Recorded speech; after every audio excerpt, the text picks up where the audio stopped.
Hey, yo, it's me, Pops Van Marmalade, and you're watching the Comics-Related Madness Network. Uh-huh. So come get some. CromCon. CromCon.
Hey, yo. Well, welcome everyone to the Comic Pulp. Sorry our guests are running a little late today, but this also gives me time to address something very heartbreaking.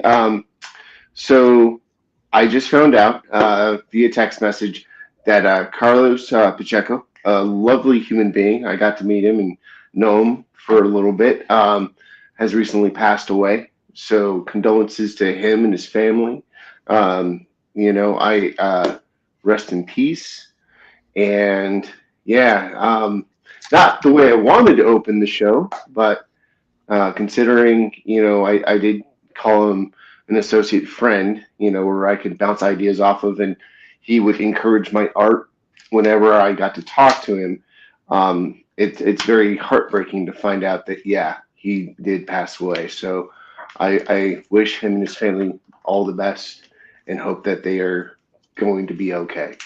And with that, coming in I believe 2 weeks in the show, I have a special guest coming in, hopefully, well, according to his email anyway, who is a big-time YouTuber in comics, who I won't reveal yet, 'cause just in case, like he said, plans do change. But as the date gets closer in 2 weeks, if it's finalized, I'll let y'all know. I'm actually kind of excited because I've been watching his show for some time, and we just hit it off. It's just one of those link ups, man, that it's been entertaining. So yeah, there you go. That's how it happens, man. We see somebody like what they're doing. Hey, man, you want to come do that over here? Right. Yeah. Come over to your house and play. Hey, landlord, can we come over to your house and watch cartoons? You did a perfect Cheech, man. Dude, when we were teenagers, with the cassette player, we would record our own versions of those albums, dude. We listened to them until the grooves were worn out. Come on. Yeah. Dude, I remember doing that too. And I feel so sad for this generation. They don't know the excitement you would get when you get a tape and wait about midnight and stick the tape into the tape deck to record that one song that you've heard, you know, and you just like, and you're like, click, yeah, let's do it. And, you know, they will never know the thrill of that, Dude, ironically. Not only that, but like, do you remember when they would have like the midnight metal bang shows, or they'd have shows that were just specifically like in Minnesota they had KQRS, which was album rock, and they would play the whole side of an album with no commercial interruptions, right? So you would get the whole side. So you had your cassette deck out, dude, and you got the whole side of the album recorded right there in one take, bam, right? Yeah. Oh, They don't dude, know. They don't know what a mixtape really is. They don't know. Oh yeah, it's right, because like, you know, what one song would be from like this metal band, and you'd have this one from this punk rock band, and then, you know, and then you'd switch over, try to catch, like, maybe you want some of that soul music, so you'd switch over to the soul channel, you know. And I remember growing up out here in California, we used to have this station called X1039, and they used to do, well, two awesome things. One, they would do exactly just that, but what they used to call that was exploring the album. So they would play a cut off the band's record, and then the band would talk about how they created that song, and then they'd play the next cut. And dude, I was like euphoric, because like my favorite bands would go on there and do that, and then after that, don't bring her in yet. Hold on. Oh, okay. More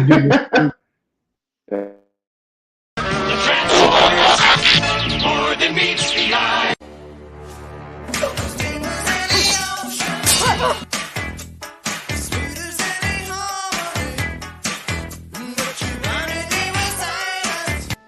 Are you the key master? You can tell by the way I use my walk. I'm a woman's man. No time to talk.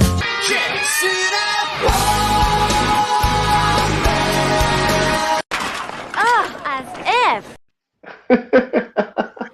Hey guys, what's up? I rambled behind. I had to get some. I basically was talking about very stimulating subjects with a lot of people, so we're gonna leave it at that. Very stimulating subjects with a yes, law. Yeah, we were talking about like the old days when we used to record songs off the radio, and when, like, how we had X1039 out here. And the other thing, just to finish up this thought, that they did too, is if you were a local band and you dropped your tape, they would, like, they did the indie band hour at 11 o'clock, and you got to hear all these new bands and see if you wanted to explore them and not, you know. And local band hour. They did all kinds of stuff. Yeah, but now they don't do any of that stuff, man, which is unfortunate, you know. Now it's all commercialized. Yeah. Commercialized and digitalized, man. I don't know. I got cake because I'm fucking doing a marathon. You know how I like go on and Phil's show, and then I go on fucking my show for an hour and a half. There we go. Time to pee or poo, but that's okay. I just considered putting in I just said, like, time to pee.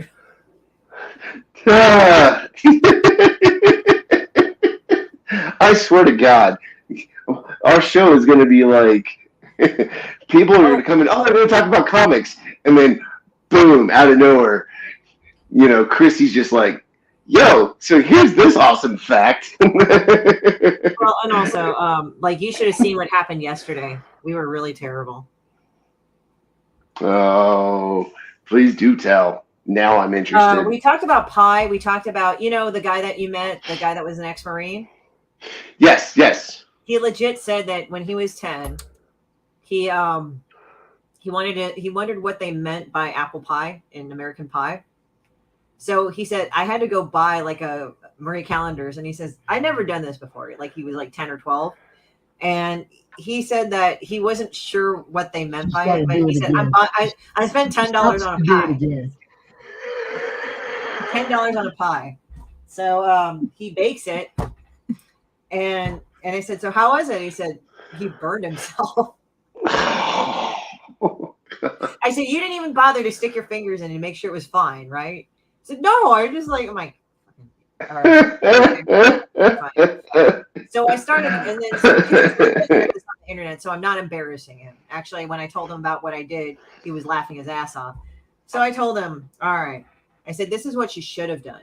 You should have gotten McDonald's apple pie because it's got a handle on it. It fits, I'm sure. And then you could try it and you wouldn't have wasted your fucking money. And he says, no, I don't want to do that. I said, okay, this is what we're going to do. I'm going to get a bunch of Mickey D's and Jollibee pies and let me know which pie filling is the best. I don't want to fucking tell you to do that. Just go to the bathroom and you rate it. The more and more this show goes on, the more and more I realize why some of the fans said you and Christie are like Howard Stern and Robin. Because that's the off-the-wall shit that just comes in. Well, I'm sure that didn't happen with that dude. Oh, God. So he fucked a pie, right? And I told him, as a man who's had experience with a woman, I'm assuming given his age, he's not that old, but you get what I mean. Yeah. And he's talking about having lady friends or whatever. I said, okay, so you get around the block. I will bring over all the fucking handheld pies from different fast food stores, and you rate them. I'll bring some from Jollibee. I'll bring fucking one of each flavor. I'll bring the I'll bring the mango. Oh my God! You know what? In the microwave for 30 seconds because they're going to be cooled off along the way. And the crazy part about this story that you're saying, I believe you 100%. You're going to go do this, and then come back and tell me the science project of Christie Shinn. I mean, I'm not going to watch him do it. I'm not that. I'm just saying, like, I'm going to take him. You go in the bathroom. You deal with it. Dispose of it how you want to dispose of it. If you need to eat it along the way, I understand that doing this shit requires calories. And just do what you need to do and have your way with it. As a topper, we'll just go and get a flank steak. Throw it in the microwave for 30 seconds. Do that too. We're gonna slowly become the first show on this network to get banned. I'm pretty sure. I think Pops is just fucking corny. He's like, fuck it. My show, man. This ain't even my show. I'm just trying to get. Hey, I did not say any of the dirty words. I just said. You'll be playing Lego.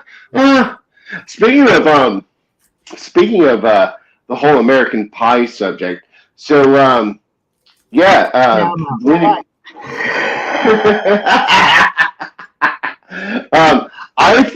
rewatched that movie last night as I was drawing, and I completely forgot Blink-182 was in it for like 2 seconds. I completely forgot they were in it. Say again? Were they at the high school party? No, they were watching him try to get it on with the girl before she shuts him down and humiliates him. That part. Oh. Yeah. Those guys are old. Yeah. I already sat through one episode. It's funny because there's this dude named Lucifer Storm. I've told you about him. He's like this.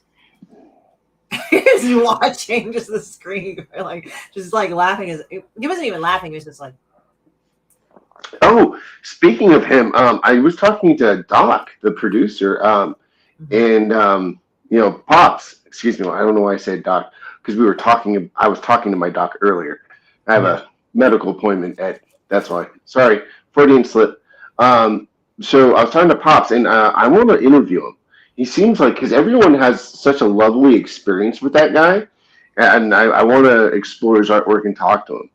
That's the kind of energy I want on this show, you know what I mean? Where we get to talk to people that just love comics and love the art of commentary without taking dumps on it. Like, I don't know how many review shows I see where they just dump on comics, just throwing up vomit of negativity. I can't stand that, to be honest. I really can't. It's like, why are you destroying someone's art? It's subjective. You don't care for it. Go find something you enjoy.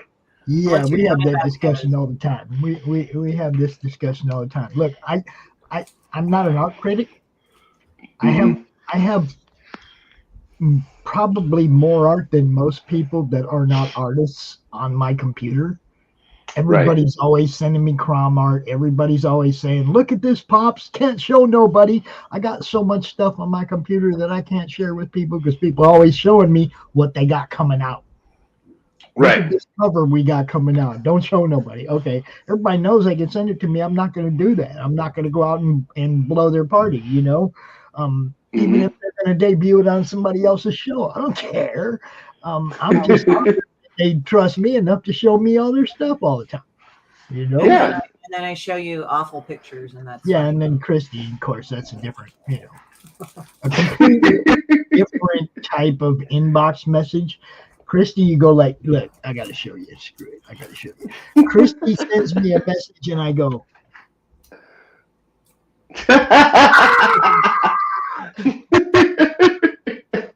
I sent you an actual cool picture. I sent it to you, Philip. It's funny.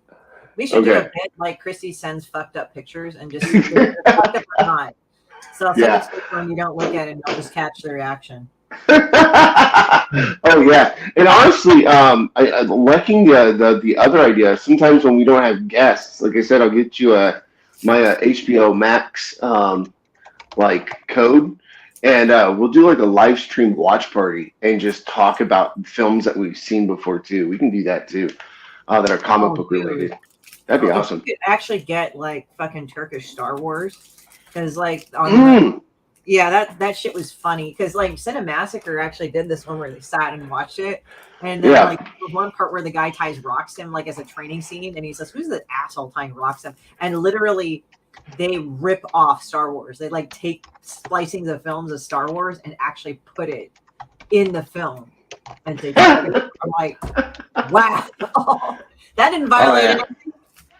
Oh yeah. No, I love it when they rip off other countries like that, rip off our stuff, our pop culture for their audiences. Like my favorite knockoff is India Superman, because they have like this Bollywood. It's so bad it's good. That's the thing. The dance scenes, like in every Bollywood movie, there's always a dance scene, and it's kind of funny. Oh, Quentin says, "Demon bitch, demon burp." He must have just had lunch. He must just, right? Yeah, that he heard about our pie story.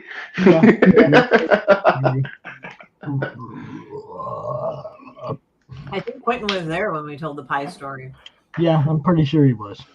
And then fucking Rich was there. I was surprised Rich wasn't even more like crazy. Yeah. This is what sets Rich off. When you talk about sausages, Austin sauce. There's that. He gets mad too about that. But then sometimes he'll say, I don't know, Rich. With Italian sausages, they're kind of shorter than Spanish sausages because they're long and they're curled. And he gets into this whole fucking thing. And all of a sudden he concedes and he says, "Well, I have a Vienna sausage." And I'm like, "Okay, well, I didn't want to go there, but okay, have fun." Oh man, you all crack me up. Okay. And I don't like how wrinkly and dry the Italian ones looked in this store. On top of that shit, and then he was like going, "Excuse me, you did not go to a real Italian store." I said, "I went to a real Italian store. They were run by actual Italians." I call him a furry fuck. Great. Our audience came here to hear more stuff about comics, and we're talking about pies and Italian sausages in the most demeaning way. Well, that's the best ever. What's up? There you go. There we go. Hail Van Zant. There we go. All right. See? All right. So, going forward a little bit on some comic news that I found was interesting. Seems that Marvel is going to beat to death again the Spider-Man clone saga. It's going to be coming out soon. I forgot what I think it's going to be called. I forget what it's going to be called. But the one character that's going to be a part of it is going to be Madeline Pryor. So the clone of Peter Parker, Ben O'Reilly's back, and Madeline Pryor, the clone of Jean Grey, who Scott Summers left in the comics to go marry Emma Frost, is back, and they're going to go mess things up. I, for one, I understand the Madeline Pryor one, because that's like love lost, you threw me away type thing, and that could be good writing. But the Ben Reilly story was like, it was so convoluted in the 90s. Like, I'm kind of fearful what they're going to do with it coming back, you know, because like that was just such a crap storyline back in the 90s. How is it bad? I'm trying to remember that storyline, because I know about the Madeline Pryor, but the original Madeline Pryor was that he thought Jean Grey had died because Jean Grey went down with a ship. Right. And that's when the Phoenix Force took over and all that other shit. But that's an aside. Yeah. But, so I think somebody cloned Jean Grey as Madeline Pryor. So he marries Madeline Pryor and has Cable, I think, by her. Yes. And then he actually has Rachel Summers by actual Jean Grey. But Cable, like, so he has Madeline Pryor, and then Madeline Pryor doesn't know she's a clone. She goes insane and fucking becomes the Goblin Queen. Yeah, exactly. And later on, I think Psylocke actually tries to like fucking seduce Scott Summers, and Jean Grey is not happy about that. And then I guess Jean Grey dies for real later on, and then he hooks up with Emma Frost, which is interesting. Right. So her being the next villain in the crossover series with Spider-Man and X-Men, I'm all for it, because, you know, like Shakespeare once said, you know, there is nothing like a woman scorned, right? Like like that kind of storytelling just grips you at the heart, because you like just something about a woman scorned develops really good stories, develops really good, you know, like characters that usually get born out of that, right? But again, the Ben O'Reilly clone saga thing in Spider-Man, like, to say how it got convoluted was, I later watched a show called Comic Tropes, and he explained what happened. Because as a reader at the time, I was just trying to follow it, and I was so confused. But the person on that show, he turned around and said, okay, this is what happened at Marvel, why that whole saga just fell apart. And like, they should have killed it when the first changeover happened. But essentially, Marvel changed editors like 6 times on that book, and the writers like 8 times on that book. So it's all of these different ideas and going nowhere. So they would build an idea with no payoff. That was why it was so confusing. And finally, they just ended it and put it out of its misery. Because it was just, you know, to this day, as Spider-Man fans, like, the Clone Saga was the worst storyline in Marvel history, as far as for Spider-Man goes. You know, the later in the early 2000s, where they retconned some of Chris Claremont's X-Men stuff, kind of pissed the fans off too. But yeah, so how they piss them off? How do you piss them off? Because I know, like, he's like a noted person in comics too. So I was no. Chris Claremont didn't piss the fans off. It's the new writer that took over Chris Claremont's duties on X-Men in the early 2000s. They took Chris Claremont's ideas and drastically changed them, and the fans were not happy. One of the things that they did, like, Chris Claremont was, because it was the 80s, Nightcrawler was a metaphor for gay people in a religious institute. And so, like, when you see Nightcrawler trying to be a priest and trying to be a holy person, and then you get these mobs of people trying to kill him. And not only that, he's a demon. Yeah, and he looks like a demon, right? So you understand, which is also why in the 2000s X-Men movie, he was played by an openly gay man, because that was the context of the character. Now, the new writers, because of, you know, what they're, you know, trying to use the character, because he's religious, they're trying to make him a bigot against gay people. And that has pissed off all the Claremont fans that loved what the original intent of the character was. And so, yeah, so I see why a lot of people are skeptical about this new X-Men Spider-Man crossover, because it's the same writers that screwed that up that are doing this. And they're touching a Scott Lobdell. Yes, Scott Lobdell, that dude. And they're bringing him back. Very good. Thank you, Quentin. Forgot the guy's name. Glenn Fleming. No, that shit woman again. I have that reputation. Right? Sometimes I have that reputation by my friends. Like, they just look at me and laugh, and they go like, "I never want to get on your bad side." I'm like, Yep. I'm Jeremy actually a Courtney. patient person. I don't know why people think that, but that's funny. Okay, see, Jeremy says, I believe the phrase is, hell holds no fury like a woman scorned. Yes, Jeremy, you're absolutely right, and thank you for helping me through the brain fog this morning. Didn't have enough coffee, unfortunately. Me and Christy both. We woke up at, 3? Yeah, dude, and I was like, I'm Oh, it's horrible. what the fuck? And it's like, oh, it's like I can't, because sometimes like my brain will just go on overdrive, and I'm like, son of a bitch. Yeah. And, but yeah, so I'm kind of, I mean, what are your thoughts? Do you think this is going to be a good thing for the Spider-Man books, or do you think it's a bad idea? Personally, I think it's going to be a bad idea. Personally, I mean, I don't know. I don't have any basis for Scott Lobdell's work, anything like that. So I'm not going to say I'm going to go and, I mean, for me, I think I'd probably like let it happen and give it a chance. But if they've kind of fucked it up, I don't know. It's either way. I mean, it depends on how bad and all this other shit. It's just, if they've improved since then, sure. I'm trying to be fair because I don't really know the guy's work that well. And I'm not trying to be an asshole and be like, yeah, it's going to fucking suck. It's like, I have no idea how the guy's like fucking shit's going to be, you know?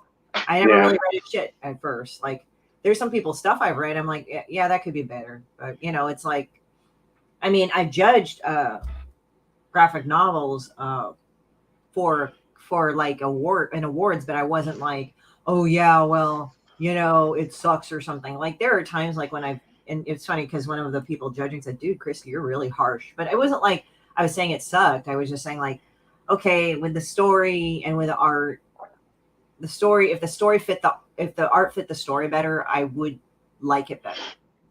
Yeah. I think it would fit together. Like, I would try to be constructive, you know? And I try to say like, okay, this one should have been drawn kind of maybe 1920 style or something like that. You know, just as a personal thing by reading the graphic novel. I mean, some of the art, like the story wasn't that great, but the art fit it. And I thought, well, okay, I have these. Like, I would try to be fair about it. Hey, what's up, Hyde? How's it going? Did you get the him chicken? If you don't know what that is, I sent that to everybody I knew. Oh God, I'm afraid to check my phone. Well, so in recent readings this week for me, I read Black Hole. Was it Black Hole? And then I read Monsters finally because everyone's been talking about it. And I'll talk about Monsters real quick. I loved it because it was about he was one of the writers or an artist on that worked on the Hulk back in the 80s and 90s. I can't remember the guy's name off the top of my head. But when I got done reading it, like, I could see how that would have worked great in the Hulk. Like, that story was written for the Incredible Hulk, but then Marvel just shelved it. So the guy just changed the names, and essentially, like, if they would have put that in the Hulk's backstory, it would understand like why, Bruce Banner has a split personality disorder when he goes into the Hulk versus She-Hulk not having a split personality disorder. Well, it would have been. I think he was used as a radiation experiment. Plus, he was abused as a kid. Like I think in some of the stories, his dad was a general and was verbally and physically abusive, and then they switched to his dad being a fucking scientist and using his kid for his science experiment. That's kind of like how Shinji is from Evangelion. His dad doesn't kind of give a shit about him. He just sort of the closest thing he has to any sort of parental closeness is the Ava that's made from his mom who died. Yeah. That's pretty much it. So it's like I think it's supposed to have like the personality and the soul of his mother, but made from the Lilith. Not the Eve. The thing is that I think it's the Avas were made from Eve, the Eve angel thing, and then his was different because it was from Lilith. His was made from Lilith, and they integrated his mom. That's why the Ava is like kind of different, and it's more protective. Yeah. Afterward, Grant Morrison took over and retitled X-Men. Yes, honestly, Grant Morrison is one of my favorite writers, man. If I could ever like sit down and talk to that dude, I'd probably not shut up for like hours on end and probably gnaw his ear off. Yeah. And it was, I mean, the stuff that guy writes, like, I wonder, I know people joke it's probably because he's dropped so much acid and he has admitted to it, you know, like that's why some of his concepts are a little out there. But I find his way of thinking very fascinating when it comes to comics. The way he explores the art form, you know, blending his beliefs in magic and his religion, and then trying to just spread positive energy. Everything he's doing is to try to influence you in a positive manner. And that's what I love about that human being. He's definitely one of the people I would love to meet in real life, you know. So let's see what else. Pretty good. No, I did not get it. Him chicken. So there's like a thing where you have like internet pigeon. You know how they have Doge, like Dogecoin. It's like dog, but it's Doge or something. So the thing is that it's him chicken, but it's himb, HIMB, like limb. Chicken, and they just play it with a K, basically. Gotcha. Glenn. Yes, we definitely need to do part 2 of the Kirby book. That. Oh, by the way, I got your Kirby book. I accidentally ordered it twice. And yeah, I'm still reading it, man. I'm loving it. I'm loving it. This time I'll try not to. Porn bots love you. They love you, Phil. The porn bots love you. Oh my God. There's a lot of porn bots on the stream. Jesus. And then they get blocked. Oh, man. Well, thanks for blocking them there, Pops. Appreciate it. I did not get chicken. Yeah. I got the last X-Men book written by Scott Lobdell, Volume 2, number 113. Yeah, again, I'm not a fan of Scott's work. I'm not trying to tear on his stuff. I just didn't care for what they did with the character, because I had a lot of friends growing up that loved Nightcrawler as being the antithesis of what it means to be an LGBTQ plus person struggling with their faith that they were raised in, whatever it was. And the fact that he was a demon and all that, like, you know, because that's what they felt at the time. And hearing people, if you ever get to go see Chris Claremont at any show, don't go just as a fan, go in to listen how fans have been impacted by him, because everything he does is a character study of life in general, and seeing how people just connect with his writing is the most amazing thing. That's probably why, you know, X-Men was in his hands for over 25 years. That's a long time. Yeah, like when I found that out, because I was so curious, because I always knew everyone's like, oh, I love Chris Claremont's X-Men and all this, and I'm like, okay, so I finally sat down and watched the documentary about him. I didn't know he was writing that book for 25 years. That is a long time to be pouring all the ideas. So basically, every X-Men movie pretty much stole from all of Chris Claremont's writings at some point. He made new X-Men books similar to a badass soap opera. Yeah. The Variations books. Yes. The short version, the in theme versions, Len, of your work of Jack Kirby. I'm still reading the one. But so I'm not, and I've got a lot of notes from it that I will definitely be interviewing you on, because I find the book very fascinating, and I geek out many pages, to be honest. Let's see. Okay, another porn bot. Jesus. Dang. I got blocked too. Dang. Well, whatever. Oh, I find porn so stupid. He made. Oh. Well, all you have to do is put 18 hot, sexy, big tit, and I think you're good. I'm sorry, but porn's so stupid. You mean to tell me you can't go to a bar and for 5 minutes be a decent human being to get the interest of another human being? You know, like, I don't know. It's I find that I mean, you could ridiculous. go online and find porn for free. Yeah, exactly. I don't know. But all right, back to the more fun stuff. Another piece of news that I'm going to lay down, which was interesting. So everyone knows that IDW lost Transformers and they lost, what was it? G.I. Joe. The rumor mill has been highly speculated that it's been bought out by Robert Kirkman of The Evil Dead and his Skybound Image partnership. So we will probably be seeing a much darker G.I. Joe Transformers story coming up soon out of that camp, and I'm very excited. Because when I was talking to a friend of mine, because I went in for the interview for the IDW editor, didn't get it, didn't fit the mold. When I overheard some people as I was walking out, I was like, oh, that's a huge maybe. Okay, that sounds cool. You know, I mean, I know he's been a huge G.I. Joe fan for years, but I'm kind of curious what he's going to do with the property if it turns out to be true.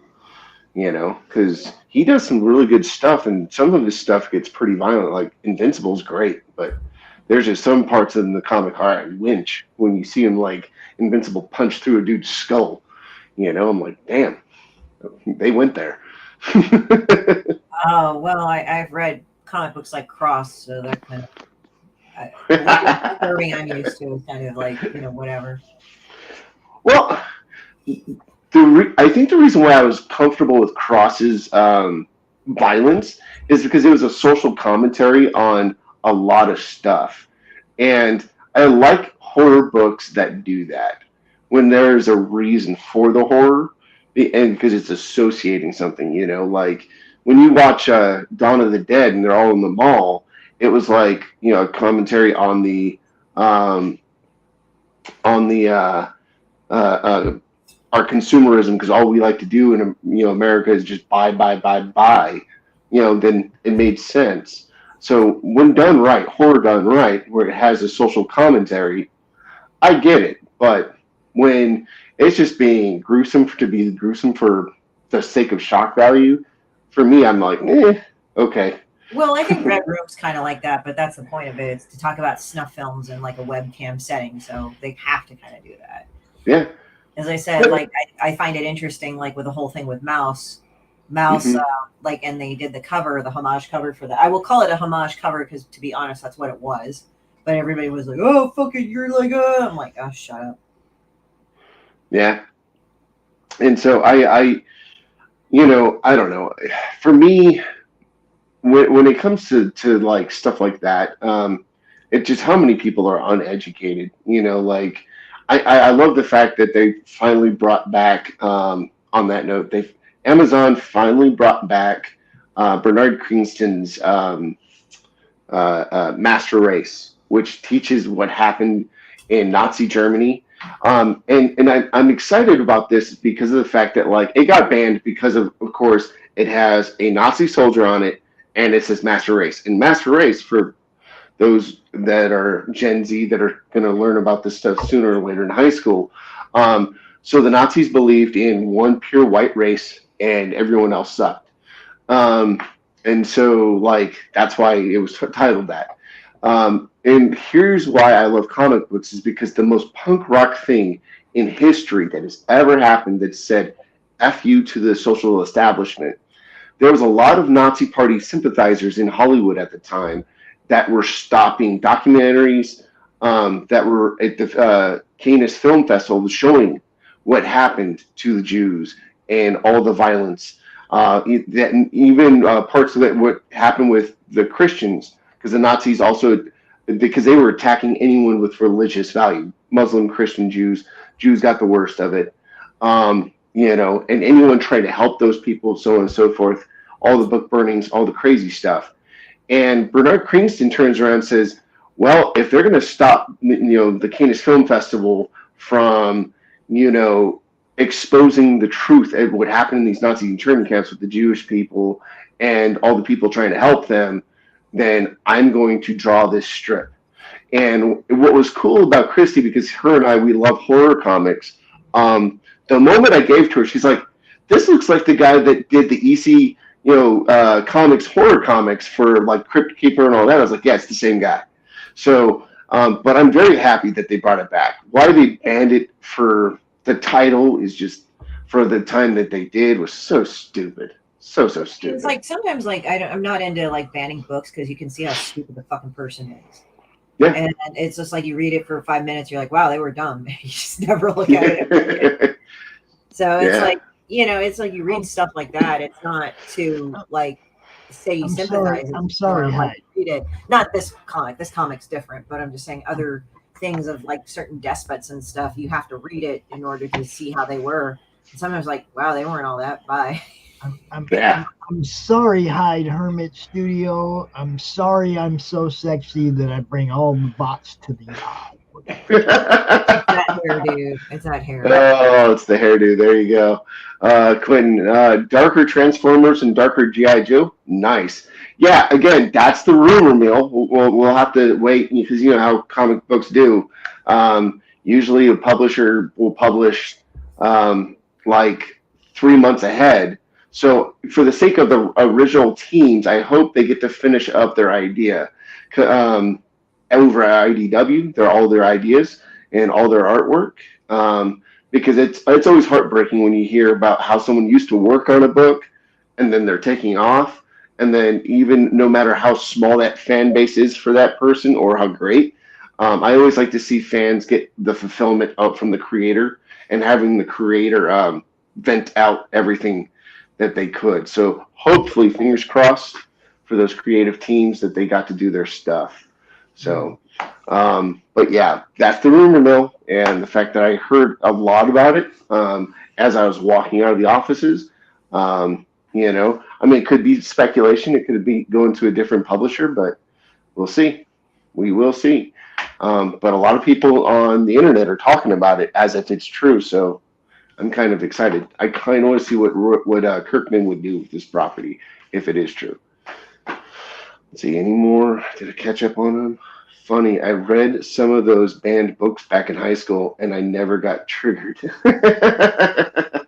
Yeah, no, but a lot of the comic books that were that expressed what happened in Nazi Germany, they weren't meant to be triggering, but more informative. And what was so great about Bernard Krigsten, and if you can, by the way, I recommend get the book Master Race by Bernard Krigsten, because they call it, like a lot of comic book artists say it is the comic book that changed the game. Because what Bernard Krigsten did was, through the artwork, changed the way we did storytelling. And a lot of people think this inspired Jack Kirby to do what he did, because when Jack Kirby came in, he changed the game even more. Which, like last show, when I was talking with Glenn, I mean, with Jack Kirby, it was the first time we got to see a character roll a punch, go back and then go forward in the panel, the storytelling. And Bernard Krigsten, his work is the first strip that ever showed people in motion. It literally shows you a guy running so scared that, he's being chased by the demons of his past, that he's running so scared that he's losing footing and then he falls to his death. It's like brilliant storytelling that anyone that wants to learn how to draw comic books, learn how to tell a story in comic, read it. It's worth the amazing just piece that it is. Like one of the crazy storytelling pieces that they did in that story is how the Bernard showed all these people worshiping Hitler, and their eyes are stone cold, like they were possessed by demons. And then, and then he's up in tight with the characters' faces, but then you go to the next panel, and they're walking around like zombies as the smokestacks that used to burn the Jews are there, and it's like very wide and very sterile, like as if they were numb to it. And so it creeps you out. That's what good storytellers should do when it's telling the truth. So that's why I don't understand why Amazon did the dumbest decision to ban it, because it's telling the They truth. unbanned it now. They unbanned it. Yeah, they did. They unbanned it. So I think it's because someone finally told Amazon, like, no, this needs to be out there, like Mouse. Like, I still can't believe they banned Mouse of all books. Like, I would understand if they banned, American Flag, because that one's pretty harsh in being graphic for graphic's sake. But Mouse, I mean, it's taking childlike concepts and talking of, from his parents' points of view of what happened, I mean, it's weird because I can kind of relate to it as well, but it's like, for me, my parents were kids during the war, whereas his dad, like, he wasn't in the war himself. Art Spiegelman, Yeah. He had an older brother who died, unfortunately, as a result of the war and all that stuff. But his parents were a young couple during that time, and then they emigrated to America to get the fuck away from all that shit. So it's kind of weird because, like, I had parents that, as soon as they became of age, they came to America to kind of get away from when Korea. Because the thing is that Korea had a very long recovery period after the Korean War. So it was very poor still. So they didn't want to be fucking poor anymore. So that's why they went to America. Yeah. No, I can see that. I mean, unfortunately, that's one of the things about war itself that always breaks my heart, especially being a soldier from serving in Afghanistan. Like, it always takes 10, 20, 30 years for a country to bounce back from a war when it's been there. One of these days, I think like you and I have been talking, we're going to do a comic book about my experiences with Population Me, which hopefully, Tara, we just talked about it, will make people think, because, I don't think people, even when they join for the right reasons, I don't think they understand the full ramifications of what might happen to you. So it's going to be a love project for sure. Yeah. I think with it's kind of interesting with it's kind of funny with, like, my parents, when I hear about it, it's like from the experience when they're kids. Mm-hmm. So I think it's just weird. But yeah, like, when people make a big noise about North Korea, I'm going, like, you do realize that the last thing in Asia was about 30, 40 years ago, and they've just stabilized. They don't want to deal with this shit. So exactly. like, when people start freaking out about it, it's like, I don't think that's going to go any more than it's going to go. It's just like, North Korea is not equipped for an all-out war with everybody in Asia. Now, when I served there, it was funny because they straight up told us, the intel guys were like, oh yeah, in order for North Korea to win, they would have to obliterate us in the first 3 days, because if we stonewall them, essentially what's going to happen is they're going to starve to death because they don't have enough food and resources to keep their food supplies going. Sorry, I didn't mean to interrupt. I was going to say that I think they're even more in a very vulnerable position now. Yeah. Because of the world events that I've noticed with China, they're consistently being, like, going on COVID lockdowns. I'm like, how are you on COVID lockdown still? Like, but that's the thing. It's just like China, if they were their biggest backer in the back of it, I don't think they are in the capability to do it right at this moment. Yeah. Okay. So last thing that I'm going to touch on, because I thought it was interesting, coming up, there is a new Batman comic book coming out with Todd McFarlane and all that. I'm excited to see Todd and Greg Capullo. It seems like all the Image boys are going over to DC to play in their sandbox right now. I find it rather interesting. You know what I mean? Like So do they all start at Marvel or DC? Like the first book they would ever do. I know they've all done both. Yeah. Well, okay. So Todd McFarlane first did Batman as an inker, and then and he did a story in the back of it, and then he got fired a week later because a new editor, and then he went over to Marvel, and then Jim was over at Marvel. Rob was over at Marvel. Laura was over at Marvel. But all of them basically met at Marvel, and then they quit Marvel because they weren't getting paid right. They weren't getting treated well. They weren't, and then they went over after they quit to go start Image. They walked across to DC and go, "We're not going to work for you," and then we'll go do like, and then a few years later go by, and Jim goes over and becomes like the head of DC. I mean. And Jim is probably the most business savvy of the bunch when it comes to publication, because like he made out like a bandit from selling out to DC Comics. So, and then second place I would place Todd, because Todd for over 30 years he created one character that has made him millions upon billions of dollars. And this is what I say to other creators: focus on one or two. Don't fucking do a whole ass load of things that you can't, unless you can focus on them. They are like your children. You have too much of them, it'll be like a fucking crazy ass household right now. Yeah, because I mean, Todd has made comic books. He's made video games of the character, toys, and a whole toy line that he runs. Like there's nothing that no medium that his character Spawn has not been in. And he just, like he knows how to what to do with it. And yeah, I agree with Christie. As creatives, choose that one idea and hike the ball, man, and just go and do it. Eric Boyd, hello. Nice to meet you, Eric. Hey, Eric, how's it going? So, yeah, and but seeing him back. He does tomorrow about this time. See. Oh, nice. But I'm excited to see Todd back in doing a Batman book. He's doing the inking. Greg is doing the drawing, and it's Batman versus Spawn. So of course, which they've done before in the '90s.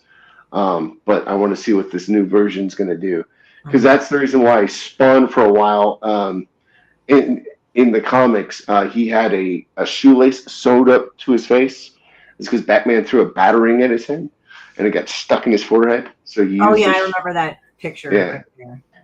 Yeah, that's where that came from. All right, Pops, that's gonna do for us. Can we close out with our the people that keep the lights on and run their stuff? I'm gonna go and jump over to my show. See you guys in a bit. Okay, we can do all that. Bill, good show. I will hook up with Lucifer. See if he wants to come out and join you next week, or you got Glenn next week. How you got to let me know what you got scheduled. So I want to do Lucifer first, and then get Glenn the week after. Okay. Nice to see you too, Glenn. I will do my best to get Lucifer for you next week. Glenn, you got the week after. Yes. Also, for ComCon 31 is live right now over there in the Madness. Grab your spot if you need one. You know what's up. Oh, there you go. A little bit more coming out from Quentin. There you go. Yes. Both Batman and Spawn has badass series in the '90s. Yes. Go sign up. That's actually ironic. I remember that was like hand in hand, and that was around the time when they had Batman versus Spawn. That was funny. Yeah. Well, it's like Rob Liefeld likes to joke about the fact is they were the reason why DC broke Batman's back and why they killed Superman in the '90s, because Image was just killing them in publications. So, all right, and that's true. All right, cute. Yeah, we will be right back. We'll be right back with Christie's Lunch Hour. on all those channels, you know. That's just the way we do it around here. Y'all have a good day. We will see you, or he will see you next week. I'll see you every other. Oh man, all week long you'll see me. All week long. Mahalo. Take it easy, Bill. You too, boss. Peace. Peace. Y'all go check this one out. America's southern border has become a war zone. Human traffickers, drug smugglers, and terrorists flow across the Rio Grande with impunity, secure in the knowledge that no one will stop them. A distant federal government lectures Americans on their privilege while punishing overworked Border Patrol agents who were helpless to stem the tidal wave of invaders and determined migrants. Second-generation Cuban-American Marcos Zamora is a military vet, more patriotic than most Americans. No longer able to ignore the chaos at his doorstep, he acts. Joined by his best friend Gus, they hit the border every night, saving lives while stopping violent drug cartels and other opportunists. The government reacts with fury at Marcos' attempts to preserve American sovereignty, deploying the full might of their enforcement agencies. But Marcos understands that the only thing the rich and powerful fear is bad publicity, and he records every encounter. Whoever he is, this private American must be stopped. Illustrated by Richard Bonk and written by Eisner winner Mike Barron, Private American is his version of Captain America, and maybe a little Punisher, taking part in this ongoing, violent, and very real battle of good versus evil in the war for American sovereignty. Grab your copy at theprivateamerican.com. We have a secure border, and that is a priority for our administration.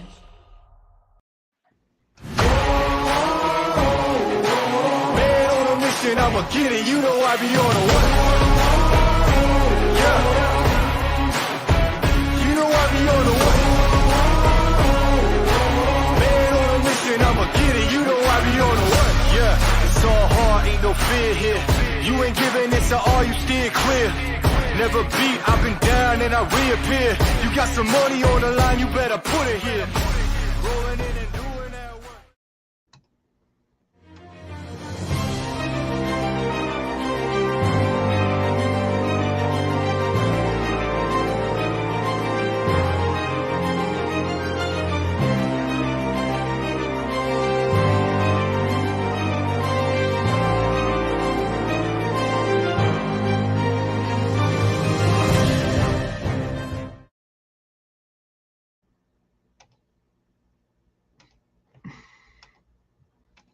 Comic Books for Kids provides comic books to kids in hospitals and cancer centers across the U.S. It's a place where we can all work together to make sure every child has a comic book. 100% of all proceeds go towards the kids. It's about making a difference, and while they're in the hospital, allowing them to fly like a superhero, battle dragons, or rescue teddy bears. We are in every state in the country and now support over 160 hospitals. Every month, we add